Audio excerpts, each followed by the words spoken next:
Welcome to another deep dive where we plunge into fascinating source material to unearth surprising nuggets of knowledge. You've given us a truly captivating set of sources today, excerpts from a medical handbook published way back in 1891 titled The Practice of Hypnotic Suggestion. That's right, 1981. Sorry, 1891, my mistake. Yes, 1891. So our mission today really is to unpack what doctors back then, at the tail end of the 19th century, understood about hypnotism. This isn't just, a historical curiosity. It's a look at how this powerful tool, often shrouded in mystery, was viewed by the medical community then, what they believed it could do, and, well, the controversies it sparked. Okay, let's unpack this. Yeah, and what's really fascinating here is that this book was written as a practical guide for the medical profession. It aimed to introduce therapeutic hypnotism, but it also, frankly, warned about its dangers and difficulties. The author openly admitted that the theoretical understanding was still pretty scanty, and that he wouldn't delve into the history or, advanced theories others had already covered. This immediate practical approach really sets the tone for our deep dive into the turn-of-the-century medical perspective on hypnosis. That practical focus is key. But to fully appreciate its significance, I think we really have to trace the long, often dramatic history that led to this 1891 perspective. Where did this all begin for them? Well, the sources make it clear that hypnotism wasn't seen as some brand new invention, even back then. Its roots, they suggest, stretch way back to ancient Egypt, Persia, Greece, India, practiced by everyone from priests to, well, charlatans. And this historical lineage brings us directly to the figure who truly ignited the modern conversation. Franz Anton Mesmer. In 1778, he settled in Paris and created this huge sensation with his magnetism. Ah, Mesmer. I've heard the stories. What kind of scene are we talking about here? Was it really that theatrical? Oh, definitely. Imagine this. A dimly lit room, maybe some harp music playing softly. And patients are clutching these iron rods connected to a central tub called a baquet. Mesmer would walk around touching them with an iron rod, and apparently some patients would even become violent, needing padded rooms. This vivid scene isn't just historical color, it fundamentally illustrates how early medical cures were often intertwined with spectacle and belief, a dynamic that's still quite relevant today when you think about the placebo effect. That's quite a spectacle. And the clamor to be treated by him was so intense, he actually had to magnetize a tree in the street for hundreds to gather around daily. Yes. Hundreds gathering around a tree. Yet, despite this public frenzy, the Faculty of Medicine condemned him without even investigating. So no investigation at all. What did the authorities make of it then? Right, and even after King Louis XVI ordered a royal commission, which interestingly included Benjamin Franklin, though apparently he was too ill to attend most meetings. Their report in 1784 just dismissed his cures as imagination alone. Yet the practice persisted. By 1817, Prussia actually passed a law restricting magnetism just to medical men, so even with official condemnation, its popular grip was undeniable. Okay, then we fast forward to England in the 1830s, and we meet Dr. John Elliotson. He was so impressed by a practitioner named Dupotest that he adopted magnetism at University College Hospital, only to have the hospital forbid its use, and he resigned rather than comply. Wow, that really highlights the fierce resistance. It does. And it raises an important question. Why such intense opposition, especially from the medical establishment? Elliotson faced these really bitter attacks from powerful medical journals like The Lancet that called practitioners quacks and imposters and even harlots. The accusations were incredibly personal. They implied that mesmerism excited lascivious passions and turned women into prostitutes. So this wasn't just about science. It was deeply tied to morality and social perception back then. And he himself drew parallels to the ridicule William Harvey faced for his discovery of blood circulation, almost suggesting that groundbreaking ideas often face initial scorn. The sources you provided also note that even hydropathy, which is a kind of water-based therapy that was also sweepingly denounced at the time, but later became a legitimate medical agent. It just goes to show how initial reactions aren't always, the final word. Absolutely. And amidst all this controversy, a truly remarkable story emerges from Calcutta, Dr. James Esdale. In 1845, he started using mesmerism in surgery, and he was astonishingly successful. He performed over 250 painless operations, including major surgeries like amputations and removals of truly massive tumors. His mortality rate was remarkably low, around 5.5%. One tumor, the source tells us, was actually larger than the patient's entire body. The government even gave him a special hospital, This was undeniable, practical evidence staring them in the face. So for a minute there, it really seemed like the tide was turning. But then King James Braid in Manchester in 1841. He saw these public exhibitions, experimented himself, and quickly realized the effects weren't due to any mysterious fluid. This must have been a pivotal moment, right? Shifting the explanation. It absolutely was. Braid coined the term hypnotism specifically to rescue it from the quackery associations of mesmerism and to establish it as a more legitimate field of study. He found success treating various ailments and even inducing anesthesia. Prominent surgeons like Liston and Velpeau actually used his method. But it's a stark reminder that even groundbreaking work can be sidelined by practical alternatives. How? When chloroform was introduced, well, the source says it rightly thrust hypnotic anesthesia into the shade, and Braid's work was speedily forgotten. Wow. So it seemed like hypnotism was dead in England by 1855, just another historical footnote. But then, almost serendipitously, a copy of Braid's book found its way to a young French doctor in Nancy, Dr. Libaud. He started experimenting, found that verbal suggestions dramatically improved results, and opened a free dispensary in 1860. What a comeback. Yes, Libaud was initially scorned, much like his predecessors. But his work eventually gained attention, notably from Professor Bernheim in 1882. Bernheim, starting with great skepticism, apparently found certain and striking results. His endorsement, given his reputation, effectively secured respectful attention for hypnotism globally. And by 1890, the British Medical Association finally declared its phenomena worthy of investigation, explicitly removing the stigma of reproach and that fear of possession of devils. That's a huge shift. A massive shift from the satanic origin accusations we talked about. It really is.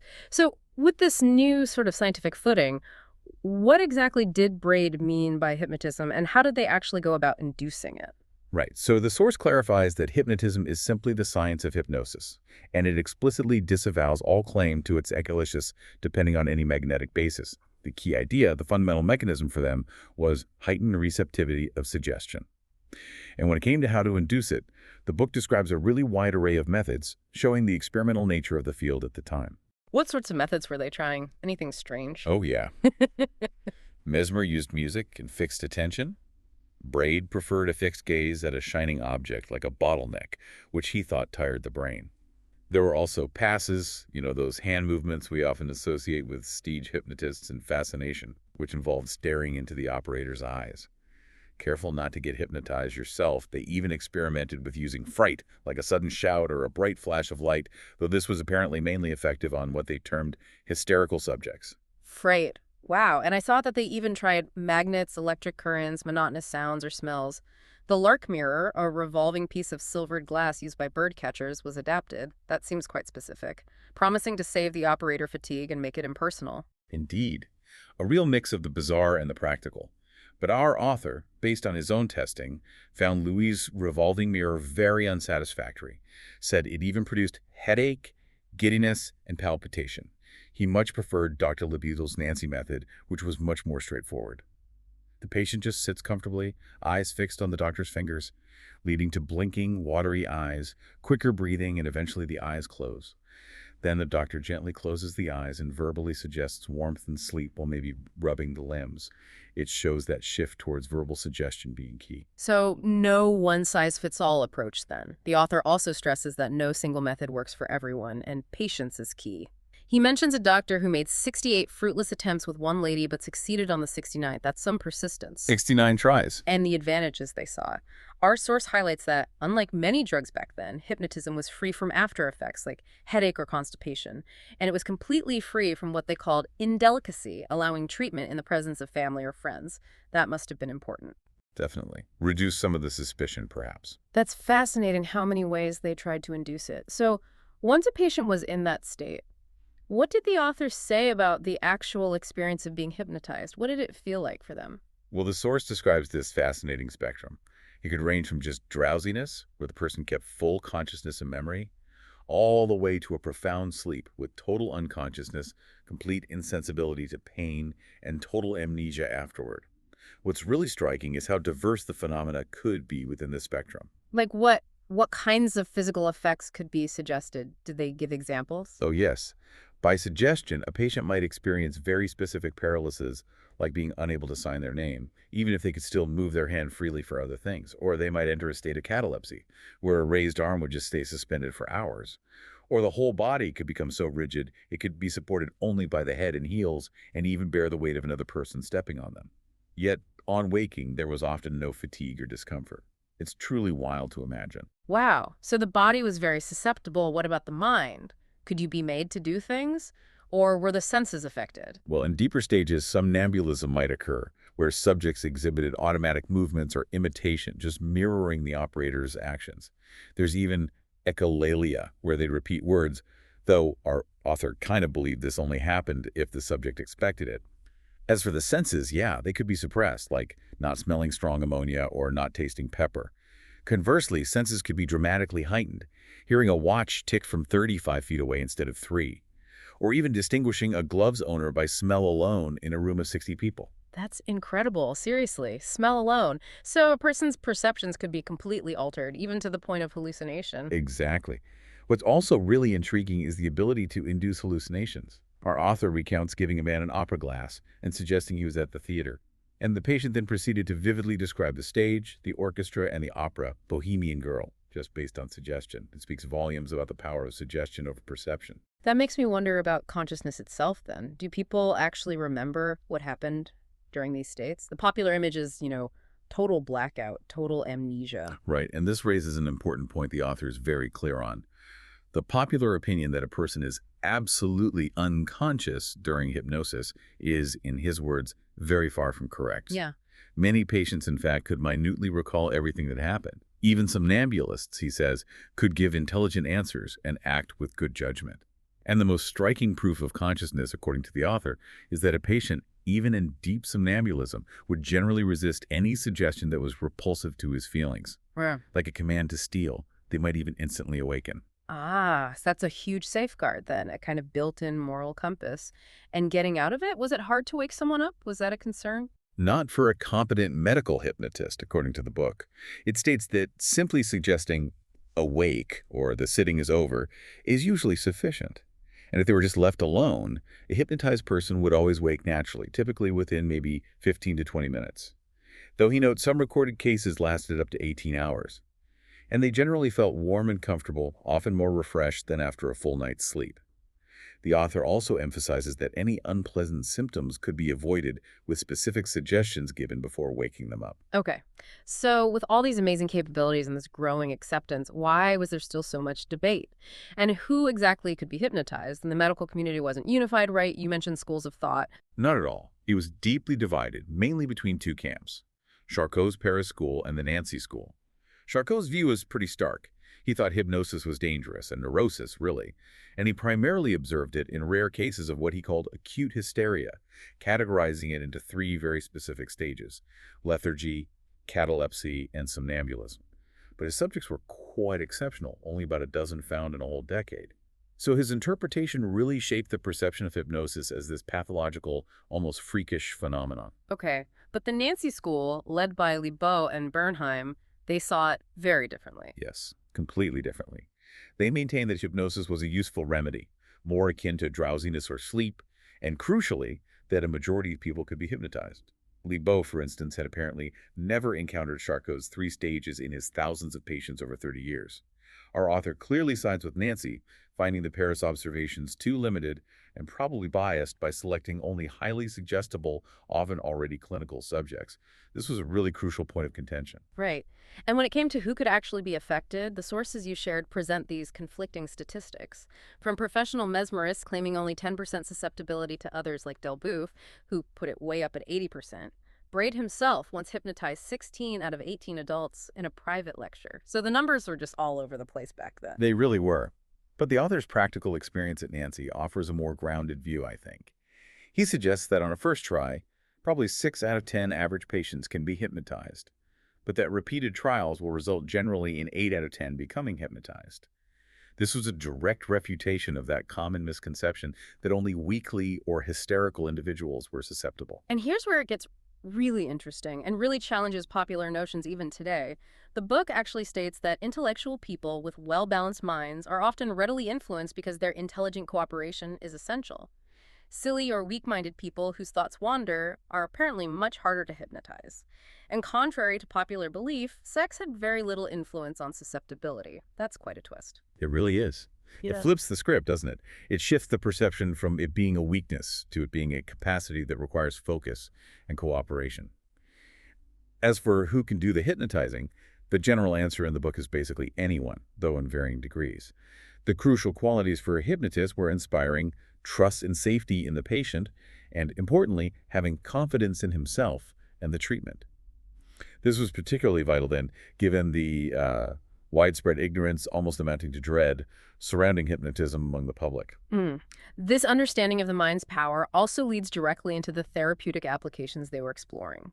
Our source makes a compelling case for the influence of mind over body. Doctors like William Stokes noted how emotions affect recovery, and Sir James Paget cited this remarkable case where simply assuring a patient that her breast tumor wasn't malignant and would disappear led to its immediate shrinkage without any other treatment. Exactly. And this understanding formed the very rationale for hypnotism's use therapeutically. If the mind has such a powerful effect when awake, then the thinking was that in hypnosis, when the brain is in this state of exalted receptivity, its influence could be heightened and intensified to produce desired physical changes. It was really about leveraging that natural mind-body connection in a focused way. So, what specific ailments did they actually treat with it? What did the handbook recommend? Well, the author states it's clearly justifiable to employ hypnotic suggestion in all cases where a distinctly nervous element can be detected. This included conditions like neuralgias, insomnia, dyspepsia, palpitations, hysteria, and neurasthenia, which was a common diagnosis at the time for a kind of nervous exhaustion. They also found it useful for every affection which is accompanied by pain, acting as a kind of moral or mental opiate. It could even be tried for all functional disorders, which is a pretty broad category covering a wide range of non-structural ailments. That's quite a broad application, but the author is also very careful to say it's not a panacea, not a cure-all. Given that caution, what were the actual success rates they were seeing, according to the sources you found? Did they provide numbers? Yes, they did. At the 1889 Paris Congress of Experimental Psychology, there was a joint report on 365 cases treated solely by hypnotic suggestion, and it showed what were considered pretty astounding results for the time. 104 cases cured, 98 with marked benefit, and 92 with slight benefit. These were strong figures that really bolstered the Nancy School's claims about its therapeutic value. That's genuinely impressive for a therapeutic approach without modern pharmaceuticals. What about specific, maybe more unusual applications? Anything surprising in the text? Definitely. The book records its use in midwifery, where it seemed to completely obliterate the feeling of pain during labor without diminishing the contractions. That's quite something. For gynecology, it reportedly corrected menstrual derangements, turning painful periods into absolutely painless ones, and even relieving chronic ovarian pain. There's one specific case mentioned of a patient recommended for oophorectomy, the removal of ovaries due to perpetual suffering, who apparently found permanent relief after just a few hypnotic sittings. Wow. And beyond the body, what about the mind and behavior? Could they use it for what they called moral ailments, like addiction? Yes, exactly. It was explored for conditions like inebriety, what we now call alcoholism, morphinomania, and cocainomania. While acknowledging the skepticism around this, the author reports cases where a positive aversion to alcohol followed suggestion. He uses the examples of Harvey and Stevenson to caution against dismissing seemingly improbable claims too quickly, suggesting that history is full of ideas that were once scoffed at but later proven true. He also suggests some truly fascinating possibilities for the future, countering maternal impressions to prevent fetal deformities, overcoming sterility, minimizing nervous shock from railway collisions if applied immediately. That's specific. And even using it as an educational factor or within the criminal machinery to implant honest intentions in offenders. That's a really bold vision for its potential. It is incredibly bold, and he points out that the government had already approved SDLZ's work as an anesthetic back in India. So the author strongly urges similar governmental facilitation to explore hypnotism's potential to reduce crime, showing how seriously he considered its societal impact. What about surgery itself, though? By 1891, did they see it as a viable replacement for chloroform, which was already in use? Not generally, no. By 1891, the author makes it pretty clear that no serious attempt is now made to enter hypnotism in competition with chloroform, ether, or methylene bichloride as an anesthetic in surgery, end quote. Mainly because of its uncertainty. However, he argues it should not be altogether disregarded in certain cases like great prostration or heart disease, where ordinary anesthetics were considered too risky, or maybe in remote areas without access to modern anesthetics. It also had distinct advantages for analgesia, so pain relief after the operation, providing longer relief than the short-acting chemical anesthetics at the time. So less of a replacement, more of a potentially valuable niche tool. Okay. Given all these strong claims and these promising applications, there must have been considerable opposition still lingering. What were the main objections the author felt the need to address in the sources you've provided? Oh, there were many, and often, he argues, stemming from just ignorance and prejudice. One of the most severe was this idea of satanic origin, patients actually refusing help, fearing the doctor had a count with the devil. The author notes this was a recurring accusation against new medical advances throughout history, from Christ's healings to Peruvian bark, smallpox inoculation, vaccination. It seems to be a pattern. It really does, a pattern of human resistance to unfamiliar ideas. What were some of the other common critiques they faced? Other objections included that hypnotism was somehow injurious to health and morals, particularly for women. Sir Andrew Clark, for instance, declared its habitual use on women is greatly injurious, both morally and intellectually, which is quite a statement. The author sharply critiques this as illogical, pointing out that no physician uses it habitually or exclusively on women, and that such reasoning would condemn many vital drugs.